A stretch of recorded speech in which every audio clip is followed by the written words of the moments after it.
हरे कृष्णा। तो अभी हम भगवद गीता के तीसरे अध्याय के अंतर्गत श्लोक संख्या 39 पर विचार करेंगे। आवृतम ज्ञानमेतेन ज्ञानिनो नित्यवैरिणां कामरूपेण कौन्तेय दुष्पूरेणानलेन च। तो यहाँ पर भगवान कह रहे हैं आवृतम ज्ञानमेतेन, कि ज्ञान इसके द्वारा ढका हुआ है। किसके द्वारा ढका है? काम शत्रु, काम शत्रु के द्वारा ढका हुआ है।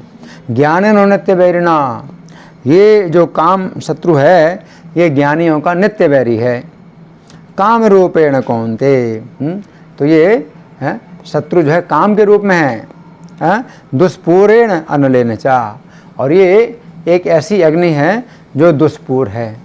जैसे अग्नि में आप जितना ईंधन डालें तो उतना अधिक और प्रज्वलित होती है, उसी प्रकार से ये जो काम अग्नि है तो ये दुष्पूर होती है। कि आप जितना इसको दें तो ये उतना ही अधिक और मांगता है, दुष्पूर अग्नि है। तो अब हम सुनेंगे कि प्रभुपाद तात्पर्य में क्या लिखते हैं। श्रील प्रभुपाद की जय। मनुस्मृति में कहा गया है कि कितना भी विषय भोग क्यों ना किया जाए, काम की तृप्ति नहीं होती। जिस प्रकार की निरंतर ईंधन डालने से अग्नि कभी नहीं बुझती। भौतिक जगत में समस्त कार्यकलापों का केंद्र बिंदु मैथुन यानी काम सुख है। अतः इस जगत को मैथुन्य आगार या विषयी जीवन की हथकड़ियाँ कहा गया है। एक सामान्य बंदी गृह में अपराधियों को छड़ों के भीतर रखा जाता है। इसी प्रकार जो अपराधी भगवान के नियमों की अवज्ञा करते हैं वे मैथुन जीवन द्वारा बंदी बनाए जाते हैं। इंद्रिय तृप्ति के आधार पर भौतिक सभ्यता की प्रगति का अर्थ है इस जगत में जीवात्मा की बंधन अवधि को बढ़ाना।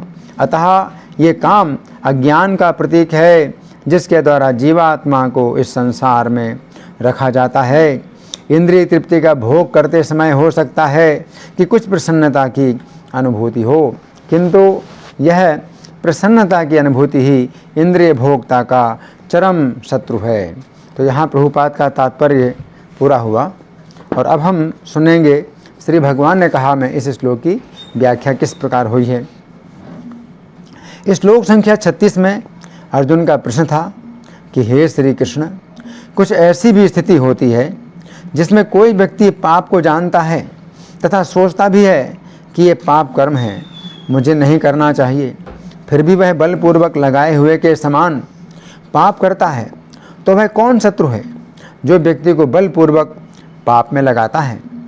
इस प्रश्न के उत्तर में श्लोक संख्या 37 में भगवान ने कहा था कि रजोगुण से उत्पन्न हुआ यही काम तथा यही क्रोध है, तुम इसे ही अपना शत्रु जानो। फिर श्लोक संख्या 38 में भगवान ने काम शत्रु के आक्रमण की 3 अवस्थाओं का क्रमशः वर्णन किया जिनमें वह जीवात्मा के ज्ञान को अधिक से अधिक ढकता जाता है। श्लोक के अंतिम शब्द थे तेन इदम आवृतम, अर्थात इसके द्वारा ये ढका हुआ है। अब यहाँ पर प्रश्न उठता है कि किसके द्वारा क्या ढका हुआ है। तो चूंकि यहाँ पर काम शत्रु की बात चल रही है अतः पहले प्रश्न का उत्तर तो स्पष्ट है कि काम शत्रु के द्वारा ढका हुआ है, परंतु जहाँ तक दूसरे प्रश्न की बात है कि क्या ढका हुआ है, तो इस प्रश्न के उत्तर में भगवान इस श्लोक को इन शब्दों से प्रारंभ कर रहे हैं आवृतम ज्ञानम एतेन, अर्थात इस काम शत्रु के द्वारा ज्ञान ढका हुआ है। यहाँ पर हम एक विशेष बात ये देखते हैं कि जिस आवृतम शब्द पर पिछला श्लोक समाप्त होता है उसी आवृतम शब्द से ये श्लोक प्रारंभ होता है। इस बात से पता चलता है कि दोनों श्लोकों का केंद्र बिंदु ये आवृतम शब्द ही है जिसका अर्थ है ढका हुआ। तो भगवान इस बात पर अत्यंत जोर दे रहे हैं कि काम शत्रु ही मनुष्य के ज्ञान को ढककर उसे पाप कर्म में लगाता है। तो प्रारंभिक शब्द हैं इस श्लोक में आवृतम ज्ञानम एतेन, अर्थात इस काम शत्रु के द्वारा ज्ञान ढका हुआ है। तो गीता 4:19 में भगवान कहते हैं कि जिस व्यक्ति ने ज्ञान की अग्नि के द्वारा अपने समस्त कर्मों को भस्म कर दिया है उसी व्यक्ति को पंडित कहा जाता है। श्लोक संख्या 437 में भगवान कहते हैं कि जिस प्रकार प्रज्वलित अग्नि ईंधन को भस्म कर देती है, उसी तरह हे अर्जुन, ज्ञान रूपी अग्नि कर्मों के समस्त बंधनों को भस्म कर देती है। श्लोक संख्या 438 में भगवान कहते हैं कि हे अर्जुन, ज्ञान के समान पवित्र कुछ भी नहीं है। भगवान की इन बातों से ये निष्कर्ष निकलता है कि ज्ञान एक ऐसी पवित्र अग्नि है जिसे हमें सदा प्रज्वलित रखना चाहिए, ताकि इस भौतिक जगत में रहते हुए हमें जो जो कर्म बंधन के रूप में प्राप्त होते हैं, उनको ये ज्ञान रूपी प्रज्वलित अग्नि भस्म करती रहे। यदि मनुष्य जीवन के अंतिम क्षण तक हम ज्ञान के द्वारा कर्मों के बंधन को भस्म करते रहें तो क्या होगा? हम कर्म बंधन से मुक्त होकर श्री कृष्ण के धाम में वापस लौट जाएंगे। इस बात से पता चलता है कि ज्ञान ही हमारा सबसे बड़ा मित्र है, तथा चूंकि ये काम उसी ज्ञान को ढकता है, अतः ये काम ही हमारा सबसे बड़ा शत्रु है। आजकल हम देखते हैं कि ऐसे स्थानों में जहाँ पर आग लगने की संभावना होती है, अनेक बाल्टियाँ लटका करके रखी जाती हैं जिनमें बालू भरी रहती है, अथवा बालू से भरी हुई अनेक बोरियाँ रखी रहती हैं। उस स्थान के लोगों को ये प्रशिक्षण दिया जाता है कि जैसे ही आग लगे वे तुरंत ही उस स्थान पर लगी हुई आग के ऊपर बालू डालें अथवा बालू से भरी हुई बोरियां डालें। इस प्रकार जैसे ही आग बालू के द्वारा ढक जाती है, आग तुरंत बुझ जाती है। यदि किसी व्यक्ति के शरीर में आग लग गई हो तो यह प्रशिक्षण दिया जाता है कि उसके शरीर को तुरंत कंबल से ढक दिया जाए। जैसे ही आग कंबल के द्वारा ढक दी जाती है, आग तुरंत बुझ जाती है। तो अभी हमने चर्चा की थी कि सामान्य अग्नि को तो उस समय बुझाने की आवश्यकता पड़ती है जिस समय अग्नि के द्वारा हमारा अनिष्ट हो रहा हो, परंतु ज्ञान की अग्नि ऐसी नहीं है। ज्ञान की अग्नि केवल हमारे कर्म बंधनों को ही जलाती है, जिनके कारण हमें इस भौतिक जगत में बारंबार जन्म मृत्यु की भीषण यातनाओं को भोगने के लिए विवश होना पड़ता है। परंतु काम शत्रु ऐसी बालू के समान है जो इस ज्ञान अग्नि को ढक लेता है, और ज्ञान अग्नि के बुझने से हमारे कर्मों के बंधन जलते नहीं हैं, तथा हमें इस भौतिक जगत में रहने के लिए तथा कष्ट भोगने के लिए विवश होना पड़ता है। श्लोक के अगले शब्द हैं ज्ञानियों के नित्य शत्रु के द्वारा। यदि हम इस बात को पिछली बात से जोड़ दें तो बात इस प्रकार बनती है, ज्ञानियों के नित्य शत्रु काम के द्वारा ज्ञान ढका हुआ है। हमें समझना चाहिए कि ज्ञानी व्यक्ति वो है जो सदा ज्ञान की अग्नि को प्रज्वलित किए रहना चाहता है, ताकि उसके कर्मों के बंधन जलते रहें। परंतु अज्ञानी व्यक्ति वो है जो इस भौतिक जगत में अपनी इंद्रियों को भोगने का प्रयास करता रहता है। ऐसे अज्ञानियों को विषयों को भोगने के समय पर यह काम बहुत बड़े मित्र की तरह प्रतीत होता है, परंतु भोगने के परिणाम के समय पर यह काम बहुत बड़े शत्रु की तरह प्रतीत होता है। क्योंकि गीता 18:38 में भगवान ने कहा है कि रजोगुणी व्यक्तियों को ये काम विषय भोगने के समय पर अमृत के समान प्रतीत होता है, परंतु परिणाम में विष के समान प्रतीत होता है। अज्ञानी व्यक्ति विषयों को भोगने के समय पर इस बात का विचार नहीं करता है कि ये काम सुख मेरी ज्ञान अग्नि को ढक रहा है, जिसका परिणाम ये होगा कि मुझे इस भौतिक जगत में जन्म मृत्यु का कर्म बंधन प्राप्त होगा। जबकि ज्ञानी व्यक्ति ऐसे किसी भी प्रकार के सुख को नहीं भोगना चाहता है जो उसके ज्ञान को ढक दे तथा उसके द्वारा श्री कृष्ण का स्मरण बंद हो जाए। एक महान भक्त बिल्व मंगल ठाकुर ने प्रार्थना का एक श्लोक लिखा है, संसार कूपे पतितोत्यगाधे मोहांध पूर्णे विषयाभितप्ते करावलंबम मम देहि विष्णु गोविंद दामोदर माधवेति। हे गोविंद, मैं संसार रूपी कूप में गिर पड़ा हूँ जो मोह के अंधकार से पूर्ण है तथा काम की अग्नि से जल रहा है। हे दामोदर, हे माधव, मुझे इस संसार कूप से बाहर निकलने के लिए कृपया अपने हाथ का सहारा दीजिए। तो यहाँ पर बिल्व मंगल ठाकुर कह रहे हैं कि संसार एक ऐसा कूप है जिसमें काम अग्नि का भीषण ताप है। इसी काम अग्नि को संसार दावानल अर्थात जंगल की आग भी कहा जाता है। तो यहाँ पर भगवान कह रहे हैं कि ज्ञानियों का यदि कोई नित्य शत्रु है तो वह काम है।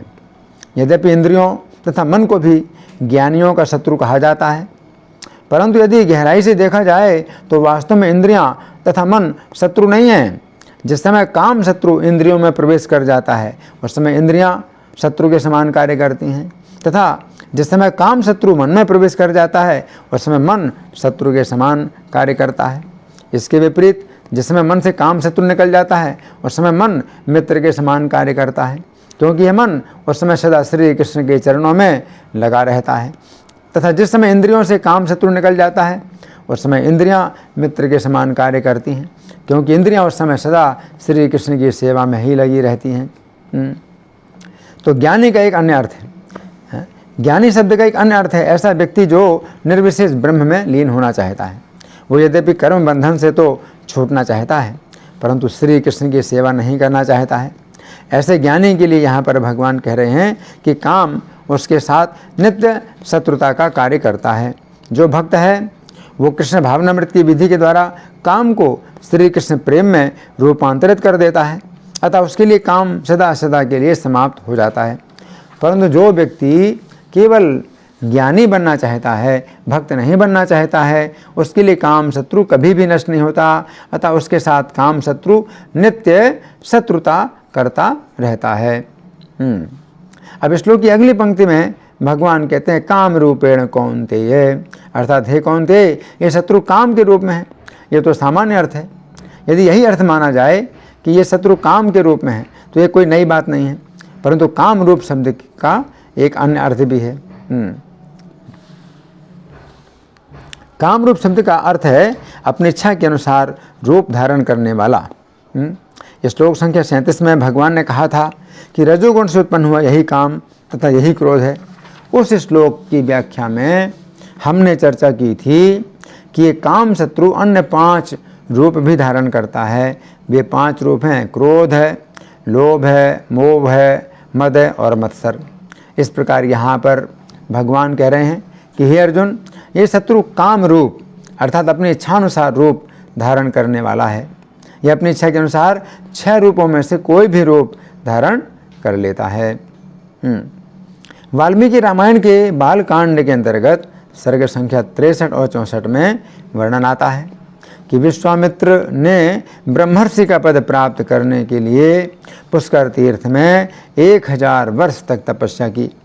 उस समय मेनका नामक अप्सरा को देखकर वे काम के अधीन हो गए और इस प्रकार उनकी तपस्या नष्ट हो गई। अब दूसरी बार उन्होंने काम को जीतने के लिए उत्तर पर्वत पर 1000 वर्ष तक तपस्या की। इस बार उनकी तपस्या को भंग करने के लिए रंभा नामक अप्सरा आई। रंभा को देखकर विश्वामित्र मुनि काम के वशीभूत तो नहीं हुए परंतु क्रोध के वशीभूत हो गए तथा उन्होंने रंभा को 10,000 वर्षों तक के लिए पत्थर की प्रतिमा बनने का शाप दे दिया। इस प्रकार हम देखते हैं कि काम शत्रु ने विश्वामित्र मुनि की तपस्या को पहले काम का रूप धारण करके नष्ट किया, फिर उनकी तपस्या को क्रोध का रूप धारण करके नष्ट किया। अब श्लोक के अंतिम शब्द हैं दुष्पूरेण अनलेन चा, अर्थात ये काम शत्रु दुष्पूर अग्नि है। दुष्पूर शब्द 2 शब्दों से मिलकर बना है, दुष् तथा पूर।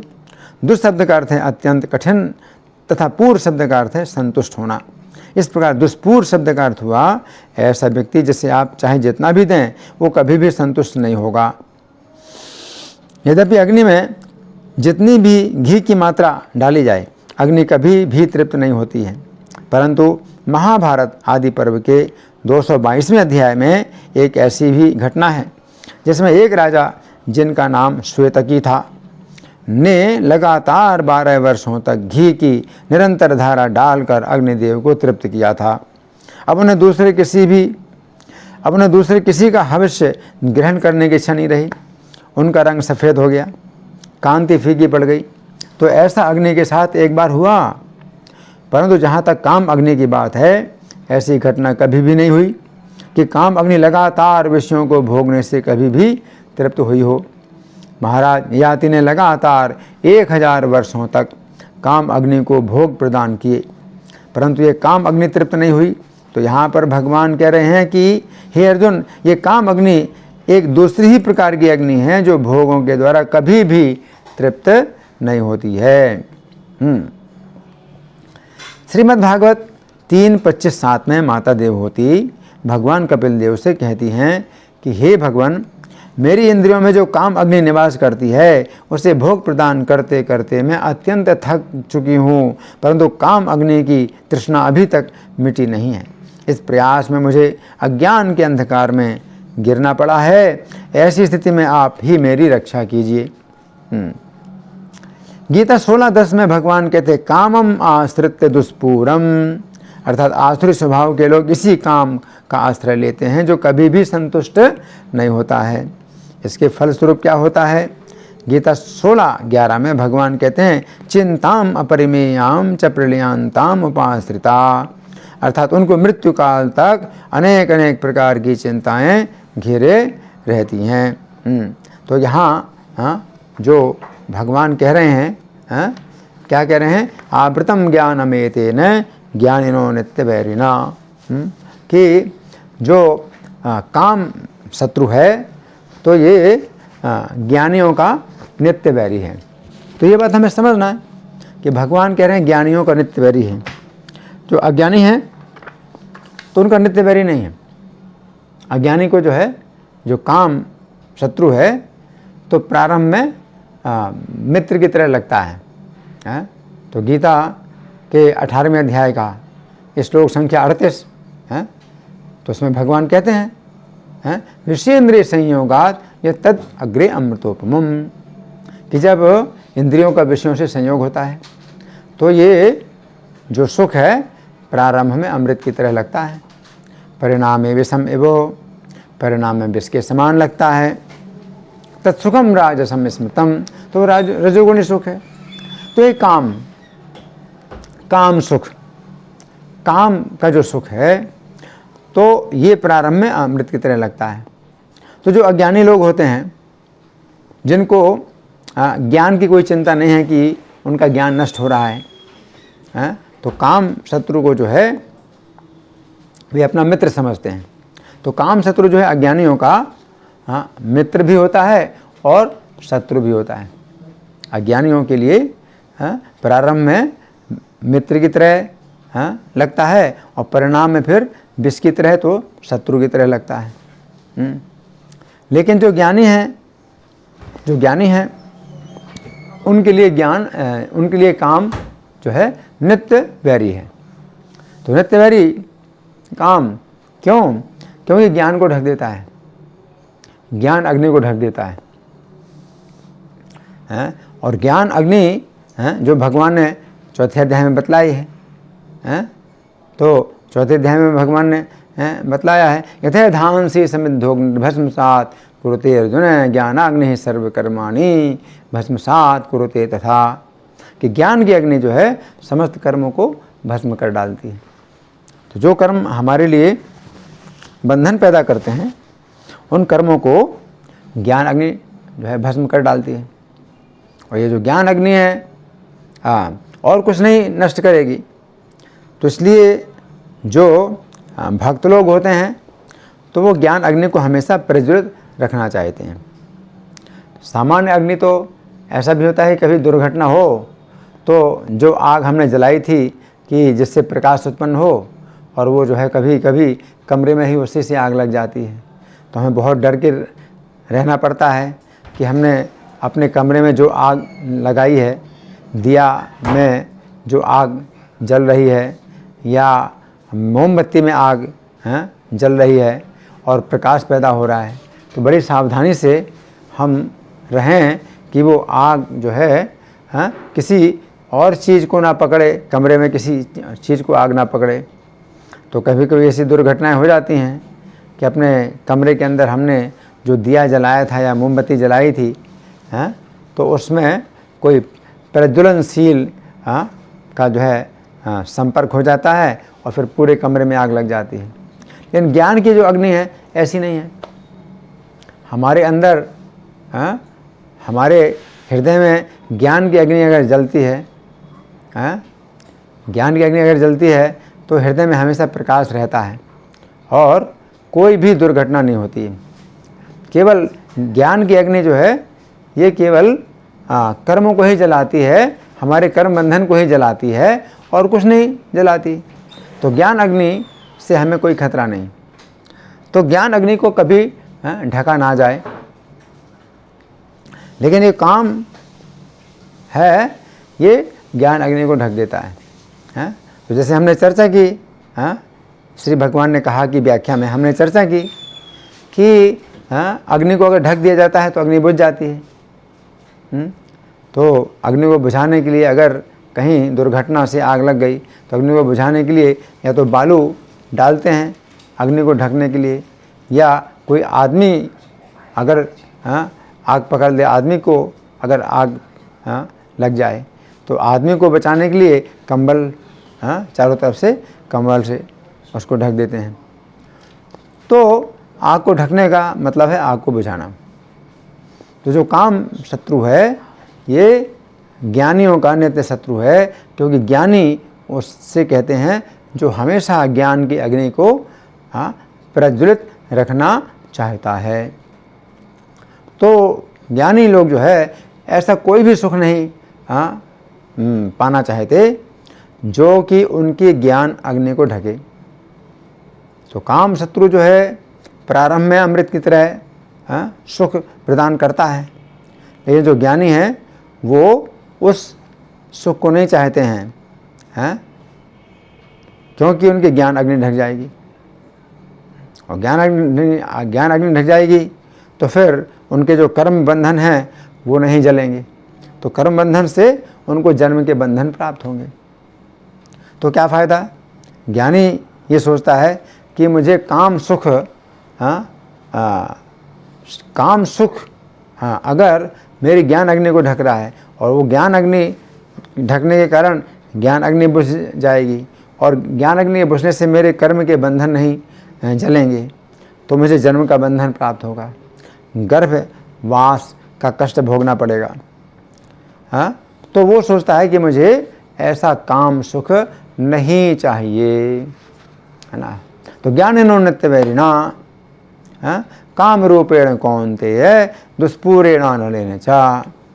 और दुष्पूर अग्नि, तो दुष्पूर अग्नि का मतलब क्या है कि जो आग है तो आप इसमें अगर घी डालें और आप सोचें कि मैंने इतना घी डाल दिया आग में, तो अब जो है आग कहेगी कि हाँ ठीक है मैं संतुष्ट हो गई।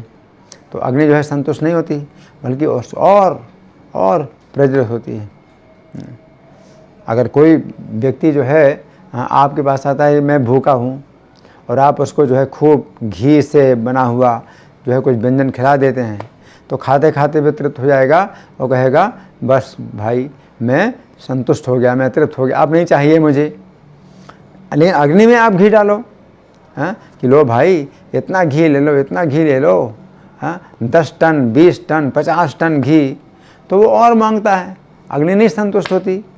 तो इसको कहते हैं दुष्पूर अग्नि जो है दुष्पूर है ना। तो इसी प्रकार से काम की अग्नि जो है दुष्पूर है ना। तो इसमें जितने भी विषय भोग प्रदान किए जाएं काम अग्नि को, तो ये कभी भी संतुष्ट नहीं होती। जो रजनीश का सिद्धांत है, जिसको कि ओशो कहा जाता है, कभी भगवान रजनीश कहा जाता है, तो उसका सिद्धांत गीता के बिल्कुल विरुद्ध है।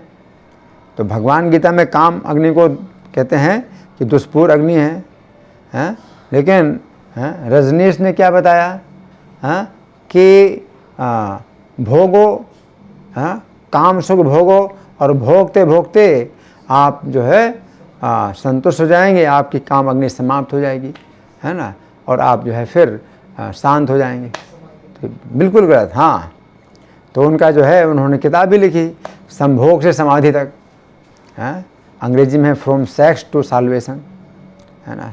तो ये बिल्कुल असुरों का सिद्धांत है। हाँ, तो हमारे शास्त्रों में जगह जगह यही बात बताई गई है कि काम की जो अग्नि है तो ये उसी प्रकार शांत होती है जैसे कि अग्नि को जब ईंधन ना दो तो शांत होगी। अग्नि को ईंधन दोगे तो और बढ़ेगी, ये शांत नहीं होगी। उसी प्रकार से काम अग्नि को आप जितना भोग देंगे तो ये जो है और अधिक मांग करेगी। कभी भी जो है ऐसा नहीं सोचना चाहिए कि अभी जवानी में मैं जो है भोग लूँ, जितने भोग लूँ तो बुढ़ापे में फिर अपने आप भोगों की मांग नहीं रहेगी। तो ऐसा नहीं है। जो व्यक्ति जवानी में भोगों को भोगता है तो बुढ़ापे में भी उसकी भोगों की कामना जो है समाप्त नहीं होती है, और मरते मरते भी भोगों की कामना समाप्त नहीं होती। अगर कोई व्यक्ति बचपन से ही अभ्यास करता है काम सुख को त्याग करने का, तो उसको फिर काम बाधा नहीं डालता जवानी में। और जवानी में जो व्यक्ति अभ्यास करता है काम सुख को त्यागने का, तो बुढ़ापे में उसको बाधा नहीं डालता। और नहीं तो बचपन में जवानी में अगर वो काम सुख को ही अगर बढ़ाता जाता है, काम सुख को भोगता है और काम की अग्नि बढ़ती जाती है, तो बुढ़ापे में भी उसकी जो मनोभावना है, तो वो जो इच्छा है वो समाप्त नहीं होती है ना। तो मरते मरते भी उसकी इच्छा समाप्त नहीं होती। तो ऐसे भी उदाहरण देखे जाते हैं। उसके अंदर भोगने की क्षमता नहीं है, लेकिन वो जो है फिर भी भोगने की इच्छा करता है ना। तो जैसे एक मुसलमान बादशाह है, जो लखनऊ में मुसलमान बादशाह था, तो बहुत बूढ़ा हो गया था, लेकिन तो भी स्त्रियों को भोगना चाहता है, स्त्रियों को भोगने की बड़ी इच्छा है ना। तो एक जवान लड़की थी, तो उसको उसने जो है रात में उसने अपने साथ में रखा, लेकिन वो भोगने की चाहता है लेकिन भोग नहीं पा रहा है। तो वो लड़की हंस पड़ी। तो जैसे हंस पड़ी तो इस बादशाह ने जो है उसको गोली से मार डाला, गोली से मार दिया उसको। तो इसका मतलब क्या है? काम से क्रोध उत्पन्न हुआ कि काम में जो है उसके काम इच्छा है उसकी, लेकिन भोग नहीं पा रहा है, और उस लड़की ने हंसा तो उसका अपमान हुआ कि ये हंस रही है कि मैं भोग नहीं पा रहा हूँ। तो वो काम जो है क्रोध में परिणत हो गया, उसने उसको जान से मार डाला। तो बुढ़ापे की स्थिति में भी जब व्यक्ति की सब शरीर की इंद्रियां जो है शिथिल हो जाती हैं और शरीर में कोई शक्ति नहीं रहती है, तो भी लोग जो है काम सुख भोगना चाहते हैं, है ना। तो ये शत्रु है। कभी नहीं ऐसा सोचना चाहिए कि ठीक है जवानी में तो जो है जितना भी भोगना है भोग लो, बुढ़ापे में तो फिर जो है बिल्कुल शांत हो जाएगा अपना मन, और जो है शांतिपूर्वक जो है अपना भगवान का भजन करेंगे। नहीं, ऐसा नहीं होता। तो जो व्यक्ति भोगों में आसक्त होता है जवानी में, तो वृद्धावस्था में वो चिंता, वो जो भोग है वो उसके लिए चिंता बन जाते हैं। वो भोग नहीं पाता है लेकिन उसकी चिंता जो है उसी होती है, भोगने की चिंता होती है ना। तो तरुणस्तावत् तरुणी सकता, जो व्यक्ति जवानी की अवस्था में स्त्री में आसक्त है, तो वृद्धावस्था में वो कृष्ण का भजन नहीं कर सकता है, वो चिंता में आसक्त रहेगा। उसको चिंता ही होगी, भोगने की चिंता होगी, भोगने की चिंता में मैं भोगूं, कैसे भोगूं, और भोगने की शक्ति नहीं है, इन चिंता होती है। तो वृद्धस्तावत् चिंता सकता पर से ब्रह्मणि कोपि न सकता। तो कोई अवस्था ऐसी नहीं आएगी कि जब भगवान में आसक्ति हो, वो चिंता में आसक्ति होगी, है ना। तो जवानी में स्त्री में आसक्ति है, तो बुढ़ापे में वो उसकी चिंता में आसक्ति हो जाएगी। स्त्री को नहीं भोग सकता है तो चिंता में ही आसक्ति होगी, और कृष्ण में आसक्ति होगी नहीं। तो कभी भी ऐसा नहीं सोचना चाहिए कि कोई व्यक्ति जो है जवानी में, ठीक है जवानी किसी तरह से निकल जाए, हैं तो अब जितना भोगने की इच्छा है भोग लो, फिर तो जो है फिर ख़त्म हो जाएगा, सब खत्म हो जाएगा, कभी नहीं होगा, हैं। तो इस प्रकार के जो सिद्धांत हैं तो ऐसे लोग ही बनाते हैं जिनको अनुभव नहीं है। महाराज ययाति ने भी प्रयोग किया, हैं, तो वो बड़े कृष्ण के भक्त थे, तो उन्होंने प्रयोग किया कि ठीक है जवानी में जो है मैं भोग लूँ, हैं।